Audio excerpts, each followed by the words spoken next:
नमस्कार फ्रेंड्स, मैं आपकी दोस्त, आपकी कोच, आपकी होस्ट एडवोकेट प्रज्ञा भूषण आज फिर हाजिर हूँ आपके सामने, आपके बीच में एक ऐसे टॉपिक को लेकर के जिसकी जानकारी बहुत कम मिलती है, प्रॉपर्टी से रिलेटेड है और बहुत लोग जानना चाहते हैं। मेरे पास भी काफ़ी लोगों के सवाल आते हैं कि ये नजूल लैंड क्या है।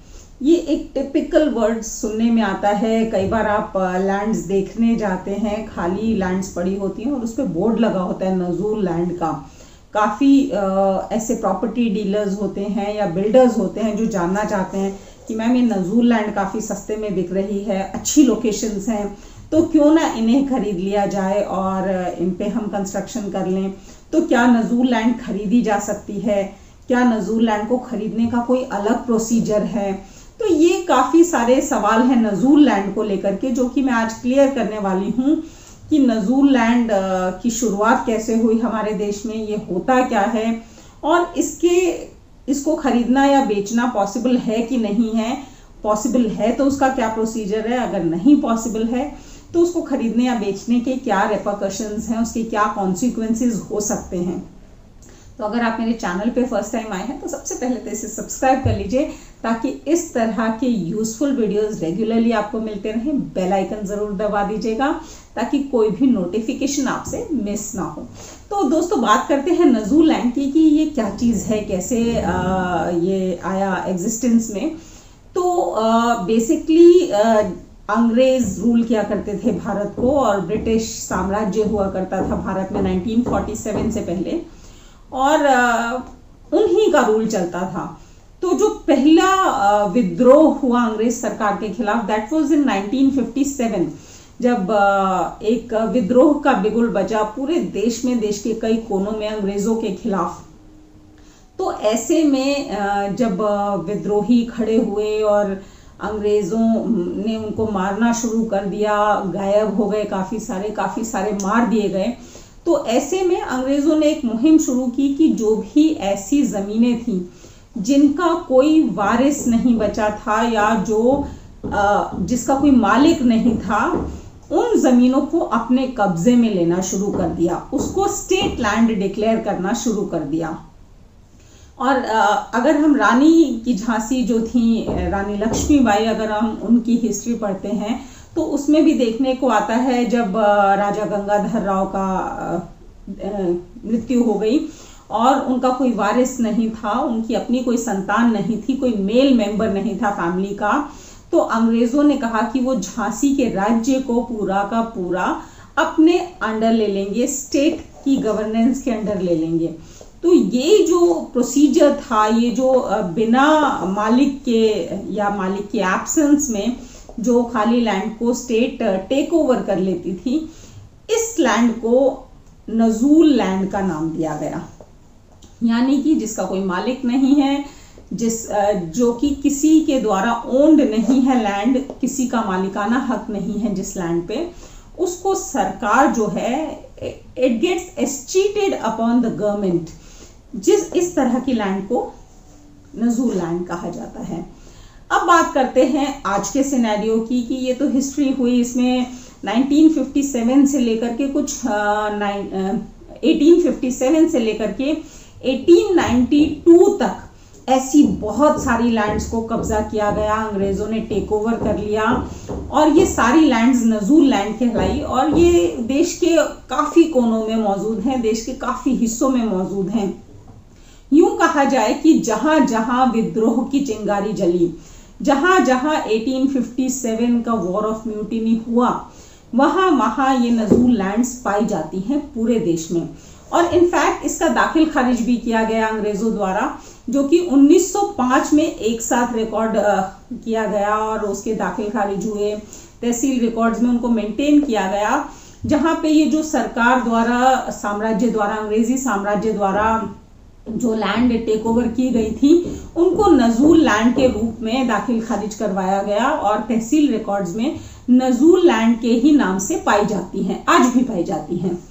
तो दोस्तों, इसके बाद ये एक प्रोसीजर रहा कि जिस लैंड का कोई मालिक नहीं होता है, जो लैंड पे कोई ओनरशिप अपनी क्लेम नहीं करता है, वो लैंड सरकार टेक ओवर कर लेती है और ऐसी लैंड नजूल लैंड कहलाती है।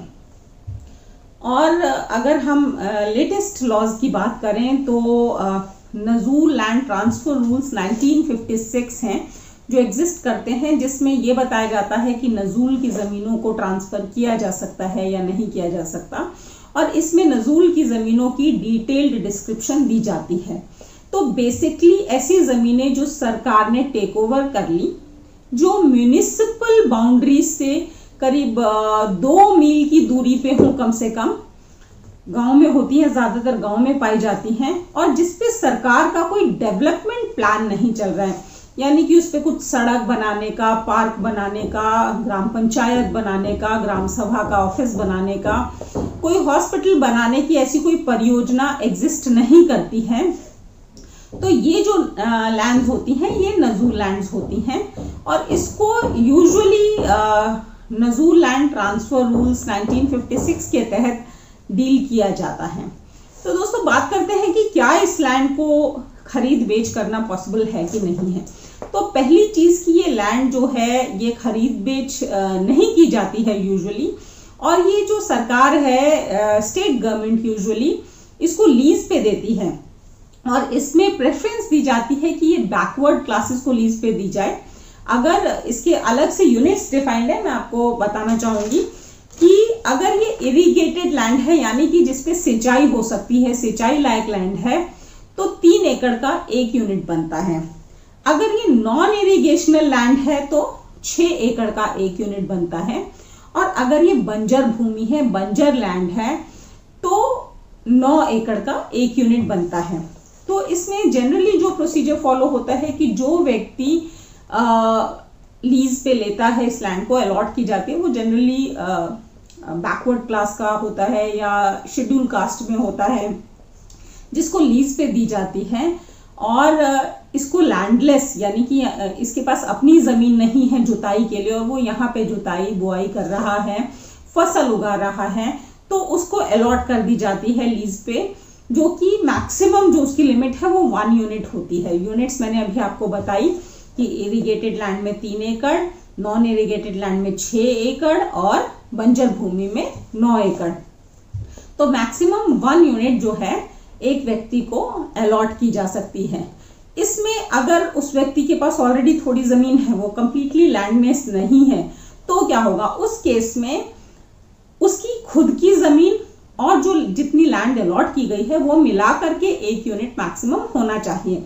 यानी कि अगर एक व्यक्ति के पास खुद की आधा एकड़ जमीन है तो उसे 2.5 एकड़ इरिगेटेड लैंड में और अलॉट हो सकती है, ताकि वो पूरी 3 एकड़ 1 यूनिट हो जाए सिंचाई योग्य जमीन।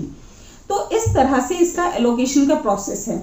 जहां पे 10 एकड़ से ज्यादा भूमि होती है तो वो ज्यादातर कोऑपरेटिव सोसाइटीज को अलॉट की जाती है, और अगेन ये जो यहाँ पे कोऑपरेटिव फार्मिंग होती है और कोऑपरेटिव फार्मिंग की जाती है, और ये जो कोऑपरेटिव सोसाइटीज हैं again it should be headed by a schedule caste और a person of backward class. तो प्रेफरेंस हमेशा शेड्यूल कास्ट या पर्सन ऑफ बैकवर्ड क्लास को ही दिया जाता है। हाँ, लेकिन जहां पे ऐसा लगता है कि इस तरह का व्यक्ति उस पर्टिकुलर गांव में, उस पर्टिकुलर रीजन में अवेलेबल नहीं है, तो उसका रेस्ट्रिक्टेड ऑक्शन भी होता है उस जमीन को लीज पे देने के लिए, जिसमें बाहर के भी व्यक्ति अप्लाई कर सकते हैं, बट अगेन उसमें रेस्ट्रिक्टेड ऑक्शन में प्रेफरेंस जो होती है वो बैकवर्ड क्लास के लोगों को दी जाती है। जब वो भी नहीं मिलते अगर, तो फिर उस केस में ओपन ऑक्शन किया जाता है, जिसमें ओपन ऑक्शन में कोई भी व्यक्ति बिडर हो सकता है और अप्लाई कर सकता है उस जमीन को लीज पे लेने के लिए। तो ये कुछ चीजें थी। इसमें जो अलॉटमेंट का प्रोसीजर है के अलावा रेट्स तय करने पड़ते हैं, और जनरली जो रेट्स सरकार द्वारा तय किए जाते हैं, अगर वो बैकवर्ड क्लास है, शेड्यूल कास्ट या लैंडलेस इकोनॉमिकली वीकर सेक्शन को दिया जा रहा है, तो जो इसका रेट होता है ये 1/3 ऑफ द मार्केट प्राइस रखा जाता है। यानी कि जो भी नॉर्मल मार्केट प्राइस चल रहा है उसका 1/3 ही इनसे लिया जाता है। लेकिन जब ये ओपन ऑक्शन में आता है तो इसका मिनिमम प्राइस जो रखा जाता है वो 75% ऑफ द मार्केट प्राइस, यानी कि 3/4 ऑफ द मार्केट प्राइस रखा जाता है मिनिमम प्राइस।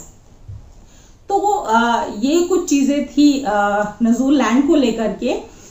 और अगर बाय चांस अगर आपके पास लीज्ड प्रॉपर्टी है, नजूल लैंड है, तो आप उसे आगे सब लीज भी नहीं कर सकते हैं, बेच भी नहीं सकते हैं। और जैसे ही आपका लीज टेन्योर पूरा हो जाता है, वो लैंड वापस से सरकार के कब्जे में आ जाती है और सरकार उसकी ओनर बन जाती है। तो नजूल लैंड को खरीदना या बेचना जनरली पॉसिबल नहीं होता है until and unless state government का स्पेसिफिक रेजोल्यूशन पास हो, गैजेट नोटिफिकेशन आए और उसके तहत स्टेट गवर्नमेंट किसी स्पेसिफिक पर्पस के लिए उस नजूल लैंड को बेचने के लिए ऑर्डर्स पास करें। उसके अलावा नजूल लैंड खरीदा या बेचा नहीं जा सकता है। तो दोस्तों ये थी नजूल लैंड से रिलेटेड डिटेल्स। मैंने कोशिश की है कि इसमें सब कुछ कवर किया जाए। नजूल लैंड से रिलेटेड आपकी जो क्वेरीज हों, जो कंफ्यूजन्स हों, वो क्लियर हो सके। इसके बावजूद भी अगर आपके दिमाग में कोई क्वेश्चन आता है, कोई क्वेरी आती है, कोई कंफ्यूजन है, तो आप नीचे दिए गए कमेंट बॉक्स में ज़रूर पूछेगा। मैं कोशिश करूंगी कि आपके हर सवाल का जवाब दे सकूं। मिलते हैं मेरे नेक्स्ट वीडियो में, तब तक के लिए थैंक यू, धन्यवाद, नमस्कार, शब बखैर।